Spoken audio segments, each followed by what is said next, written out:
Bon, Jean-Luc Benamias, bonjour. Nous sommes à Dijon, c'est le 14 novembre, c'est le premier rassemblement consacré à l'éducation avec une plateforme large, rose, verte, rouge, orange. Alors est-ce que c'est un début de plateforme de gouvernement? Oh là, vous allez vite en besogne.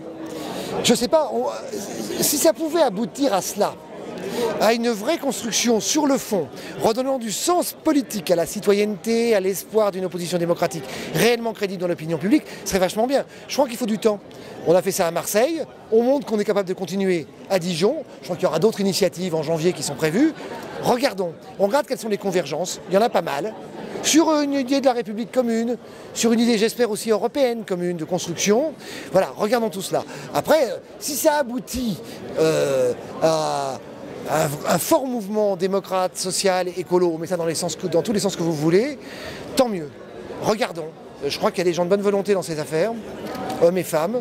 Le fait qu'il y ait aujourd'hui de nombreux syndicats extrêmement représentatifs de l'éducation nationale me paraît extrêmement important.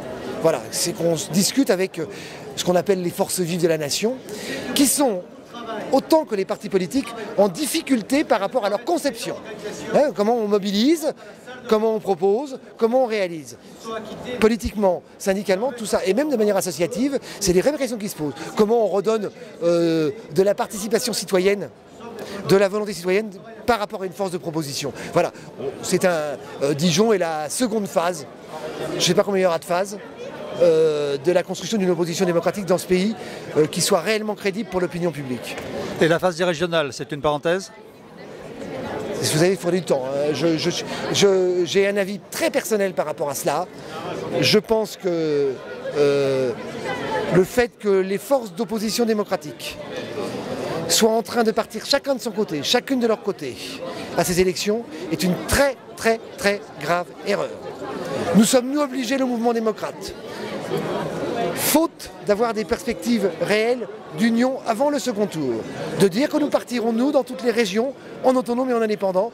Je ne suis pas certain que s'il y avait eu des perspectives autres, on n'aurait pas décidé autre chose, notamment dans certaines régions.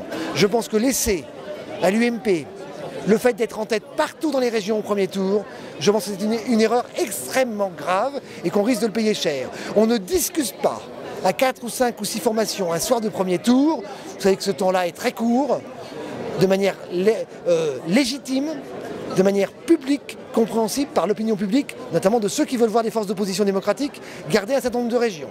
Tout ça, je le vois, moi, de manière extrêmement grave. Voilà, et que malheureusement, dans ce que je connais comme élément aujourd'hui, on va vers ça. Donc voilà, alors essayons de construire ce qu'on est en train de faire, en faisant malheureusement abstraction des régionales au premier tour.